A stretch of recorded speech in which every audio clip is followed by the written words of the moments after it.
la maison, en voiture, au bureau, partout on vous accompagne. Merci de nous écouter. Le journal Nawal Akobi.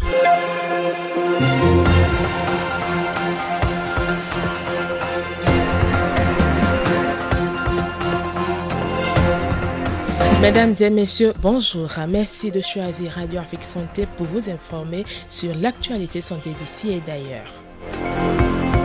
Environ 600 millions de personnes dans le monde, soit une personne sur 10, tombe malade après avoir consommé des aliments contaminés selon l'Organisation mondiale de la santé chaque année. Ce mercredi 7 juin 2023 est dédié à la Journée internationale de la sécurité sanitaire des aliments pour sensibiliser le grand public. Dans ce journal, on parle également culture et plus précisément du style vestimentaire de la jeunesse. Mondialisation ou manque d'amour pour sa culture. Le style vestimentaire de la jeunesse pose problème pour certains. Vous suivrez dans un instant une production de Evody Kokoye sur le style vestimentaire. C'était les grandes lignes de l'info santé de ce jour sur votre web radio africaine en direct du studio Vincent Folly au Bénin. Installez-vous confortablement, les détails c'est dans un instant. Depuis 2019, le 7 juin de chaque année est déclarée Journée internationale de la sécurité sanitaire des aliments. Cette journée est l'occasion de redoubler d'efforts pour s'assurer de la sécurité sanitaire de nos aliments et de réduire la charge des maladies d'origine alimentaire dans le monde. En effet, l'Organisation mondiale de la santé estime que chaque année, environ 600 millions de personnes dans le monde, soit une personne sur 10, tombent malade après avoir consommé des aliments contaminés. Kizito Chabisika est expert en sécurité sanitaire des aliments. Il a fait un constat qu'il partage avec nous. Et on a remarqué que de plus en plus, la production des aliments, leur distribution et également leur sécurisation quand même prend une ampleur, disons, et le système est tellement complexe aujourd'hui maintenant qu'il faille prendre comme des mesures. Et au-delà des mesures, on se rend compte également que les statistiques ont démontré que de plus en plus chaque année, le nombre de personnes qui tombent malades après avoir mangé des aliments, ingurgité des aliments, ce nombre quand même s'élève de plus en plus. Et il est quand même important qu'on puisse sensibiliser l'ensemble des acteurs de la chaîne, disons, qui va de la production jusqu'au consommateur. Tout ce que nous mangeons nous expose à un type donné de contaminants, et ça peut être des contaminants biologiques, peut être chimiques. Alors, quand il s'agit des bactéries, l'effet est immédiat. Mais dans le reste des cas, c'est des effets cumulatifs. Pour éviter les effets à court ou à long terme des aliments impropres à la consommation, il faut prendre un certain nombre de dispositions qu'énumère ici Soter Gbede. Le nutritionniste diététiste est reçu au téléphone par Erwan Olide. La vérification, par exemple, de la date de péremption de l'aliment que j'achète et la vérification de l'état que présente, l'aspect que présente l'aliment que je veux acheter, la vérification des substances, des composantes qui entrent dans la composition de l'aliment qui m'est présenté. Voilà déjà des astuces qui vont permettre à tout chacun de nous de faire de soi la sécurité sanitaire des aliments afin qu'elle soit vraiment une réalité. L'Organisation mondiale de la santé OMS et l'Organisation des Nations unies déclarent que la sécurité sanitaire des aliments est une responsabilité partagée des gouvernements, des producteurs et des consommateurs. Tout le monde a un rôle à jouer pour s'assurer que la nourriture que nous consommons est sans risque pour la santé.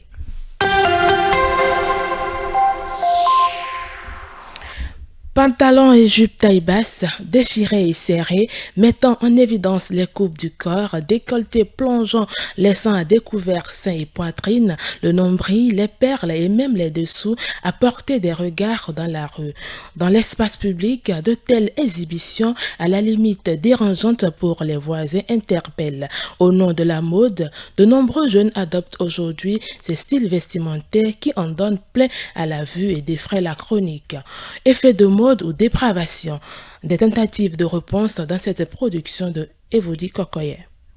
Le constat, c'est que de nos jours, le style et les habitudes vestimentaires de plusieurs jeunes gens prennent des allures d'extravagance et de fantaisie. À Abomey Calavi, des personnes interrogées expliquent que la tendance vestimentaire de certains jeunes prend un peu trop de liberté avec la décence. Le port des vêtements débraillés par les jeunes filles et les jeunes garçons de nos jours n'est pas une bonne chose puisque ça constitue une menace potentielle pour l'identité culturelle béninoise. Le port des mini-jupes, pantalons moulants, t-shirts débraillés, c'est un mauvais comportement vestimentaire. Dans la conception de bien des gens, s'habiller est surtout une forme d'expression, mais c'est aussi un acte dont les contours tiennent du suivisme. Au dire de Gérard Kossi Amouzou, docteur en sociologie et développement et spécialisé dans les questions de l'éducation, les originalités vestimentaires sont des soubassements de la mode. On peut aisément pointer du doigt les nouvelles technologies de l'information et de la communication comme facteur favorisant cette déviance vestimentaire. À cela, il ne faut pas aussi perdre de vue